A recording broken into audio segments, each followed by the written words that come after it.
everyone, welcome to Darpan Education Hub, and today we are going to learn what is a flow chart and how it is being created. आज का हमारा video very important है क्योंकि किसी भी programming language को सीखने से पहले उसके बेसिक्स को और उसके लॉजिक्स को समझना बहुत ही ज्यादा जरूरी होता है। तो इस वीडियो में हम फ्लो चार्ट करने वाले हैं जो कि वेरी इंपॉर्टेंट होता है किसी भी प्रोग्राम को सॉल्व करने के लिए। तो आज हमारे वीडियो में हमारा जो टॉपिक है वो होगा फ्लो चार्ट। आप देख सकते हो यहाँ पे। तो आज का जो टॉपिक है वो है फ्लो चार्ट। फ्लो चार्ट्स के कुछ सिंबल्स होंगे, वेरी इंपॉर्टेंट सिंबल्स, जिसकी मदद से फ्लो चार्ट बनाया जाएगा, और कुछ एग्जाम्पल्स हैं जिसकी मदद से हम लोग क्या करेंगे, अपने फ्लो चार्ट को क्रिएट करेंगे। तो ये जो ऊपर वाले टॉपिक्स है इसको हम लोगों ने प्रीवियस वीडियोस में कवर कर लिया है। तो आप यहाँ पे देख सकते हो, फिर भी हम यहाँ पे क्या करने वाले हैं, अपने इस टॉपिक्स को एक बार ओवरव्यू कर लेंगे। तो आप इस वीडियो को एंड तक जरूर देखिए। अगर आपको वीडियो अच्छा लगे तो आप वीडियो को लाइक, शेयर और कमेंट जरूर करें, और अगर आप मेरे चैनल पे न्यू हो तो सब्सक्राइब जरूर करें। तो आप यहाँ पे देख सकते हो, यहाँ पे लिखा है कि किस तरह से आप अपने एल्गोरिदम्स को क्या करते हो, क्रिएट करते हो। तो एल्गोरिदम्स और फ्लो चार्ट ये दोनों बहुत ही इंपॉर्टेंट टर्म्स हैं किसी भी प्रोग्राम्स को बनाने के लिए, प्रॉब्लम्स को सॉल्व करने के लिए। प्रोग्रामिंग के जो टास्क होते हैं इसको दो फेजेस में बांट दिया गया है। एक फेज आप बोल सकते हो कि उसको आप बोल सकते हो प्रॉब्लम सॉल्विंग फेज, और दूसरा होता है इम्प्लीमेंटेशन फेज। तो प्रॉब्लम सॉल्विंग फेज में आप क्या करते हो, अपनी प्रॉब्लम्स को स्टेप बाय स्टेप क्या करते हो, उसका सॉल्यूशन निकालते हो, और उन स्टेप्स का उन सीक्वेंस ऑफ स्टेप्स को आप एल्गोरिदम्स के नाम से जानते हो, जो हम लोगों ने प्रीवियस बनाया था। तो बिल्कुल स्टेप 1 स्टेप 2 इस तरह से था। और दूसरा फेज क्या है, वो है इम्प्लीमेंटेशन फेज, जिसमें हम अपने प्रोग्राम्स को बनाते हैं और प्रोग्राम्स को इम्प्लीमेंट करते हैं प्रोग्रामिंग लैंग्वेज की मदद से। आप देख सकते हो कि फ्लो चार्ट है क्या चीज।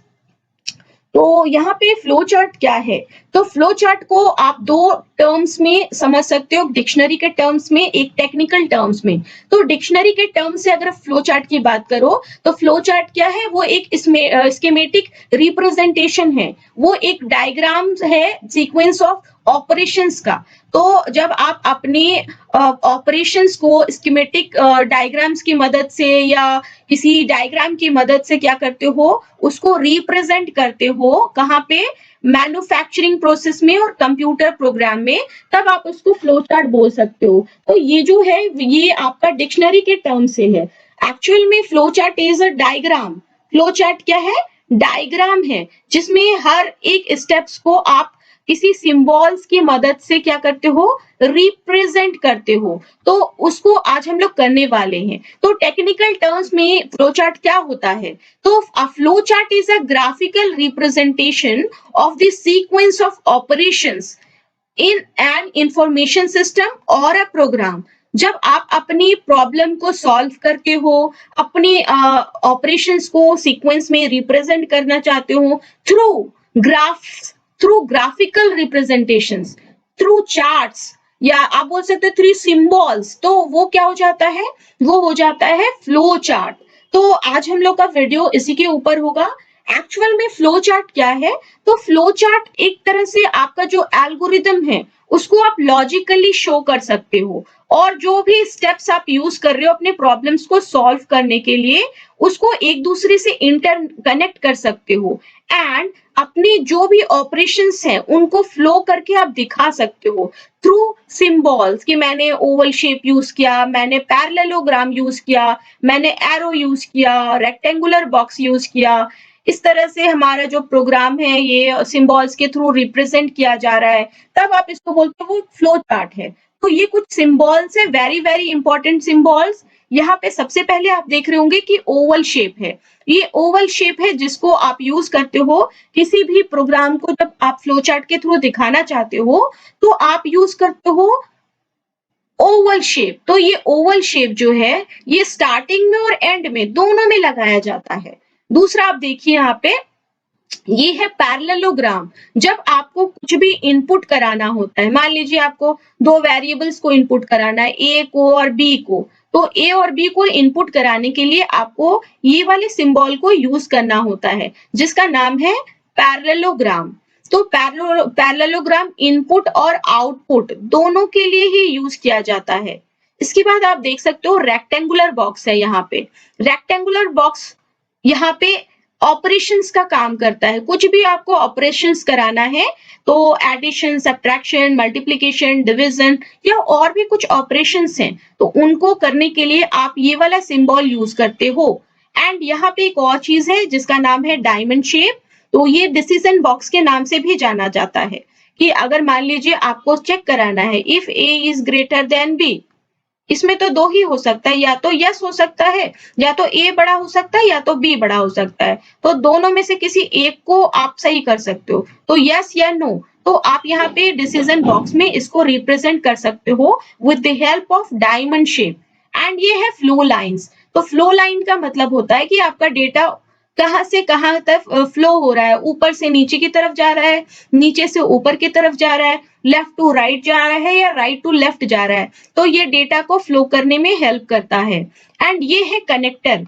कनेक्टर एक ऐसा सिंबल है फ्लो चार्ट में जो कि फ्लो चार्ट को अलाउ करता है कि आप वहां पे बिना इंटरसेक्टिंग लाइंस के अपने फ्लो चार्ट्स को बना सकते हो, या विदाउट अ रिवर्स फ्लो आप इसको क्रिएट कर सकते हो। यहाँ पे देखिए प्री डिफाइंड प्रोसेस नाम का भी एक सिंबल है जो कि सब रूटीन और जो प्रोग्राम्स को जो इंटरप्ट किया जाता है उसमें यूज किया जाता है। तो अभी तो आपको ये समझ में नहीं आएगा क्योंकि आपका ये फर्स्ट टाइम है।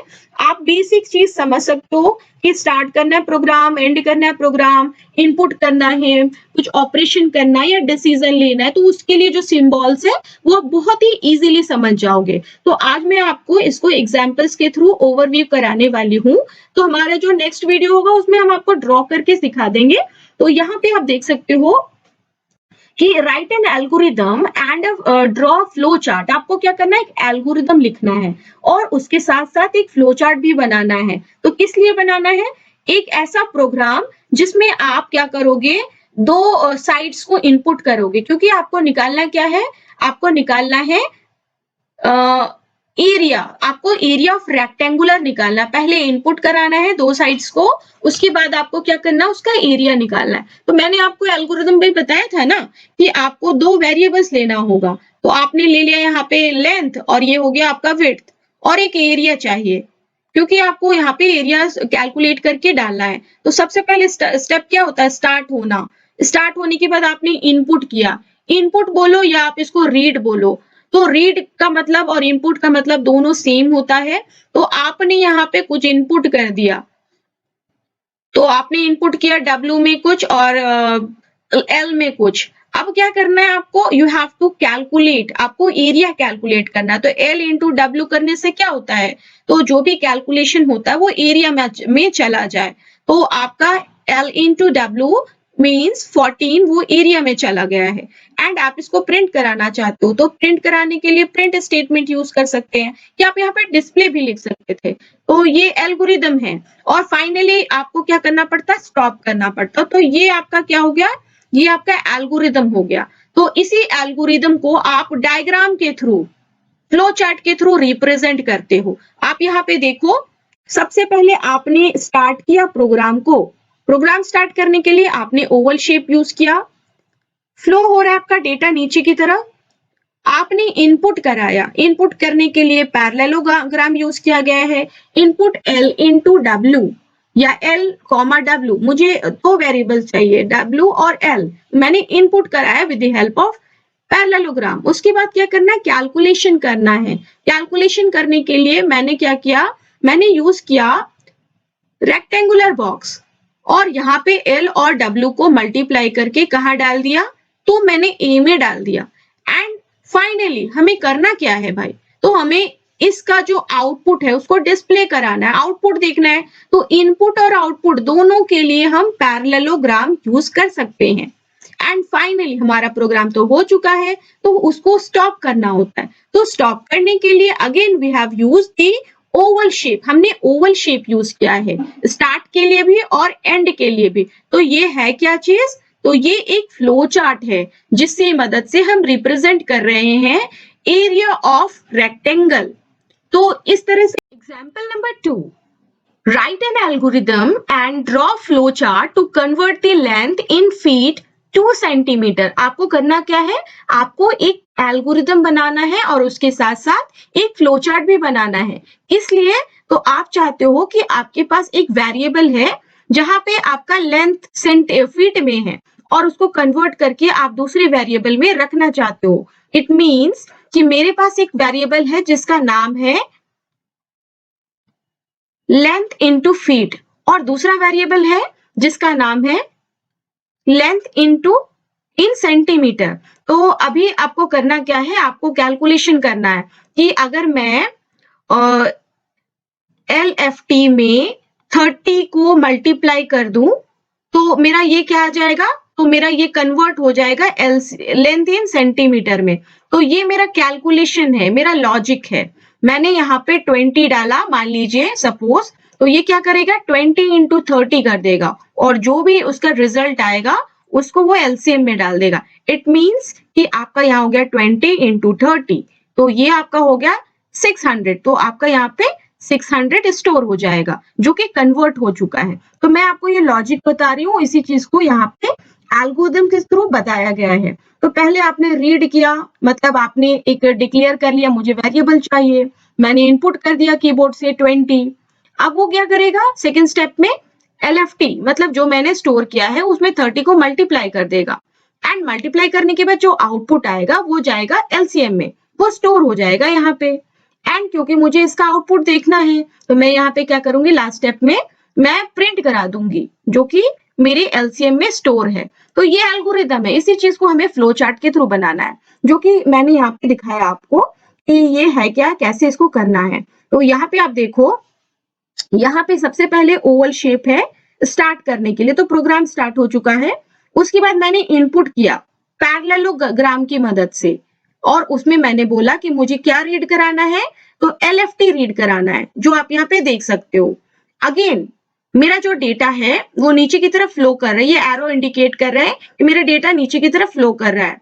अभी यहाँ पे क्या हो रहा है कि जो आपके पास LFT में स्टोर था वो 30 से मल्टीप्लाई हो जा रहा है और आप क्या कर रहे हो, ये तो कैलकुलेशन हो रहा है ना, ऑपरेशन। मैंने आपको बताया था कि कुछ भी ऑपरेशन करना हो आपको, कुछ भी प्रोसेसिंग करना हो आपको, तो उसके लिए आप क्या करते हो, रेक्टेंगुलर बॉक्स यूज करते हो। तो यहाँ पे कैलकुलेशन हो रहा है तो आपने यहाँ पे क्या यूज किया, रेक्टेंगुलर बॉक्स यूज किया। अभी आपको करना क्या है, क्योंकि कैलकुलेशन हो चुका है और स्टोर हो गया LCM में, तो आप क्या करोगे, उस आउटपुट को जो आपका LCM में स्टोर हुआ है उसको प्रिंट कराओगे, आउटपुट देखना चाहोगे। तो आउटपुट के लिए यहाँ पे आप पैरेललोग्राम यूज करते हो। यहाँ देखिए पैरेललोग्राम यूज किया गया है और उसमें आपको क्या लिखना है, तो आपको उसमें लिखना है प्रिंट LCM। इसका मतलब ये है कि जो भी स्टोर है इसके अंदर वो प्रिंट हो जाए।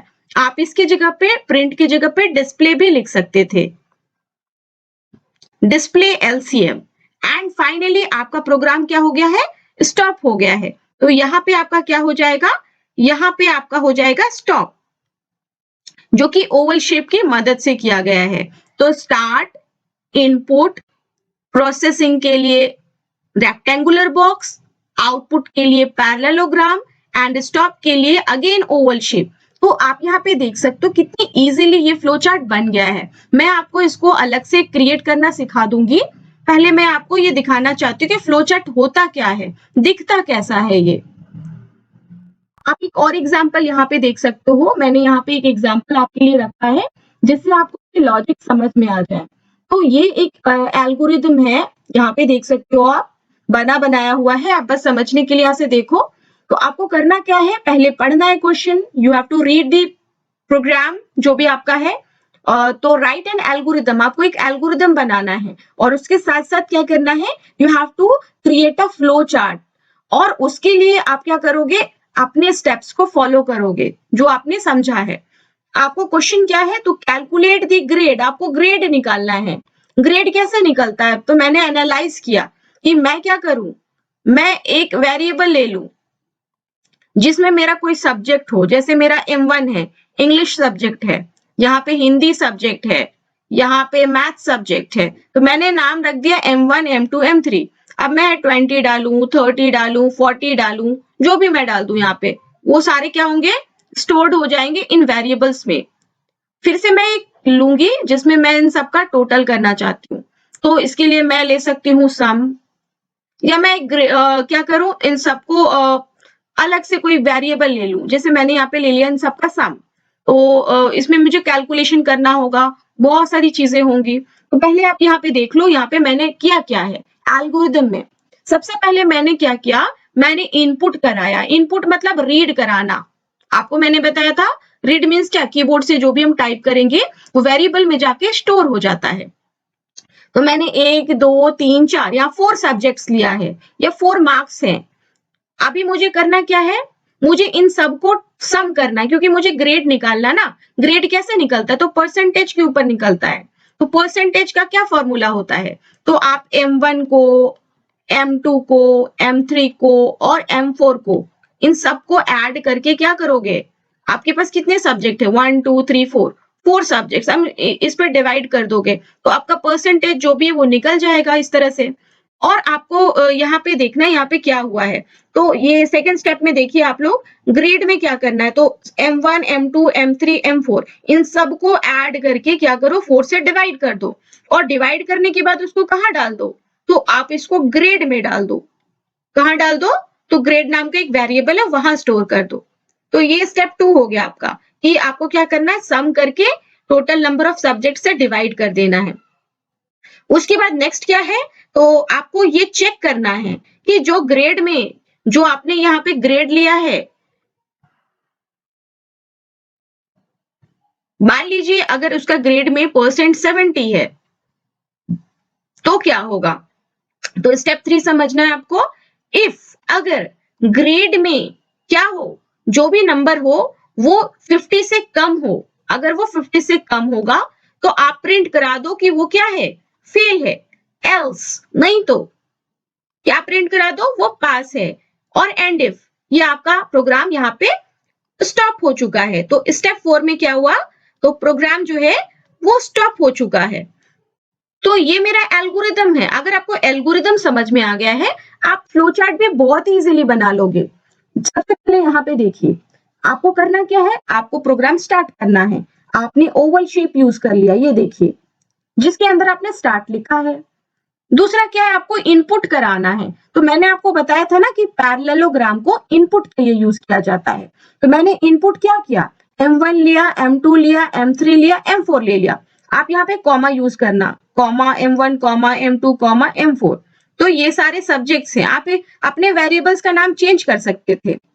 दूसरा क्या है, ये मैंने इनपुट करा लिया, मैंने वेरिएबल्स के अंदर स्टोर कर दिया। अब क्या करना है, कैलकुलेशन करना है। कैलकुलेशन क्या होगा, कि जितने भी सब्जेक्ट्स हैं उन सबको ऐड करके 4 से डिवाइड करो और ग्रेड में डाल दो। और ये तो प्रोसेसिंग हो रहा है, आपका ऑपरेशन हो रहा है, या आप बोल सकते हो कैलकुलेशन हो रहा है। कैलकुलेशन के लिए तो हम यूज करते हैं रेक्टेंगुलर बॉक्स। तो आप देखिए यहाँ पे रेक्टेंगुलर बॉक्स यूज किया गया है।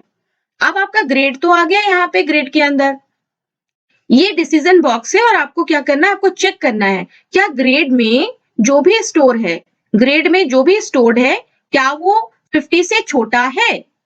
Is grade is less than 50? If yes, अगर सही है तब वो फेल है। अगर ये सही नहीं है, 50 नहीं है, तो वो नो, इधर गया, देखिए आप लोग, इधर गया। यस करेंगे तो इधर जाएगा, नो करेंगे तो इधर जाएगा। तो नो में क्या है कि नहीं, 50 से कम नहीं है, ज्यादा है। तो आप उसको क्या प्रिंट कराओ, उसको प्रिंट करा दो पास। अदरवाइज क्या हो जाएगा, वो फेल हो जाएगा। तो आपने देखा ये किस तरह से, या तो ये वाले को प्रिंट कराएगा या तो ये वाले को प्रिंट कराएगा, दोनों में से किसी एक को प्रिंट कराएगा। तो ये डिसीजन के लिए डायमंड शेप यूज किया गया है। एंड फाइनली, अगर आप फेल प्रिंट कराते हो तब भी तो प्रोग्राम को स्टॉप करना होगा। और अगर आपका ये हो जाता है कि नहीं, ये नो हो गया, कंडीशन, कंडीशन क्या हो गया, नो, 50 से बड़ा, छोटा नहीं है, बड़ा है, तब आप वहां पे ये पास प्रिंट कराओगे, और पास करने के बाद भी तो स्टॉप होगा। तो इस तरह से आपका जो प्रोग्राम का फ्लो चार्ट है वो डिजाइन किया जाता है, और सिंबल से आप उसको रिप्रेजेंट करते हैं। तो आई थिंक आपको ये कुछ थोड़ा बहुत समझ में आ गया होगा। मैं आपको इसके नेक्स्ट वीडियो में अलग से अलग-अलग फ्लो चार्ट बनाकर दिखा दूंगी जिससे आपको अच्छे से समझ में आ जाए। आज मैं आपको दिखाना चाहती थी कंपेयर करके कि एल्गोरिदम और फ्लो चार्ट में क्या डिफरेंस है, कैसा वो दिखाई देता है। तो आई थिंक आपको वीडियो समझ में आ गया होगा। Thank you.